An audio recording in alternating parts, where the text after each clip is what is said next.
Hello, my name is Elaine Weiser, and this video is about Week 13, Case 2. The case is called Glass v. Gockel.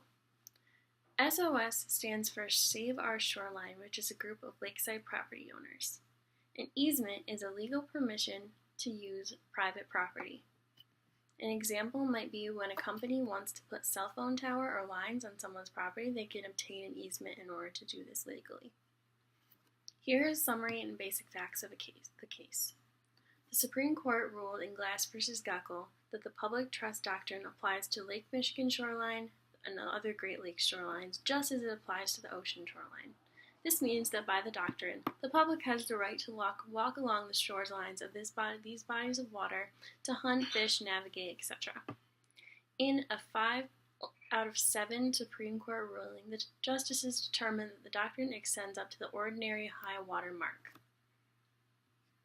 The SOS fought against this decision to extend public trust doctrine to the lake shorelines in so that it applies to public access up to the high water mark. This means that that group of property owners basically didn't want the public to be able to use their shoreline on the property because they wanted to keep it private all the way down to the actual body of water. Joan Glass lives across the street from the Gockels, who own a lakeside property on Lake Huron. When the Gockels purchased the property, they bought it with an easement. The easement gave public permission to use a small trail leading down to the water. When the Gockels purchased the property, they didn't want Glass to be able to use the easement to get to the water and then to be able to walk on their shoreline. Glass had been using this trail via the easement and the shoreline for her walks for years prior and never had a problem. Glass decided to file a suit in 2001 establishing her legal right to use the easement as well as to walk along the beach. She argued that with the easement, it gave her legal right to use the easement trail down to the water, and she also argued that the common law gave her the right to walk along the shores of Lake Huron. She filed the claim in the Alcona Circuit Court. In 2002, the two neighbors settled the case so that Glass was able to walk on the trail, and then the court issued a separate ruling that Glass also had the right to walk along the beach as long as she didn't walk above the high water mark, which was considered to be private property. The Gockels appealed this decision, saying that the easement allowed the use of the trail that they owned on the property all the way down to the water. So Glass would not be able to walk along the shoreline, but she would be able to use the trail. They took the appeal to the Michigan Court of Appeals. The SOS then filed an amicus brief because of the Supreme Court ruling of Hilt v. Weber.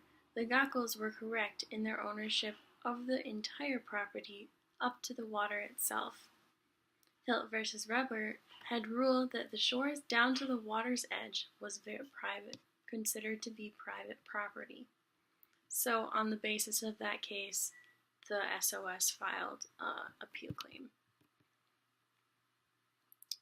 The Court of Appeals then ruled that the citizens do not have the right to walk along the beach, but they have the right to remain in the water.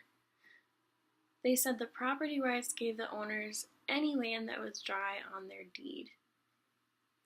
This could potentially deny public access to the beach because if they have all of the property up until the deed, unless they entered that area by water, they wouldn't be able to get down to the shoreline and into the water in order to walk the shoreline. This case then got the attention of the state coastal managers. There was not only a conflict with walking and use of the beaches, but also of the management and care of the beaches. Because there was so much debate on property near the waterline, whose responsibility was it to care for the beaches? The government or the property owners? The property owner because of the deed, or the government because it would be considered public land? One main concern for property owners was the plant called phragmite. Phragmites are an invasive species. They almost look like tall beach grass, but they cut your skin very easily. They're a very sharp plant, and they grow up to 15 feet tall. They have very deep roots. I think they actually have roots almost the same length as they do above ground. If you cut or hash them, the seeds will spread and more will grow. The only way to kill them is to dig them up from the roots carefully. This was a big problem, especially along Lake Michigan shorelines, and it got a lot of environmental groups concerned as well as government. Should the property owners deal with the Phragmites, or should the government take care of them?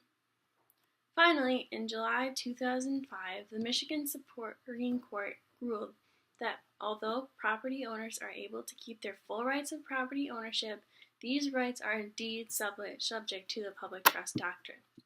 They said that property rights are not violated by a public person walking along the shoreline in the area of public trust. This means that even if a landowner's title says that the property owners own the land all the way down to the water, the public trust dictates over that, saying that the people can use the land all the way up to the high water mark. The high water mark is defined as where the presence and action of water is so continuous as to leave a distinct mark, either by erosion, destruction, or terrestrial vegetation, or easily recognized characteristic. This SOS and the Glockels then filed a certiorari petition on the United States Supreme Court saying that the Fifth Amendment dictates that private land can't be taken without compensation. Also, that the 14th Amendment says that the state cannot take private property without compensation. Therefore, neither the federal government nor the state could dictate that a land was public without compensating the owners. The court denies the certiorari. What is the question the courts are being asked to answer? Does the public have the right to use the shoreline, and if so, what are the rights of the public? What does the Court of Appeals decide? The Court of Appeals ruled that the citizens do have the right to walk along the beach so long as they remain in the water. What did the Michigan Supreme Court decide, and what is the reasoning of the Michigan Supreme Court? In July of 2005, the Michigan Supreme Court ruled that although property owners are able to keep their full rights of property ownership, these rights are indeed subject to public trust. They said that the property rights are not violated by a public person walking along the shoreline in an area of public trust. The Great Lakes are protected because the law protects large bodies of water which are navigable.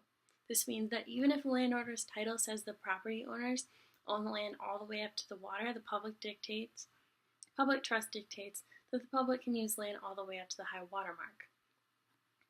The high water mark being defined as where the presence or action of water is so continuous as to leave a distinct mark, either by erosion, destruction of terrestrial vegetation, or another easily recognized characteristic.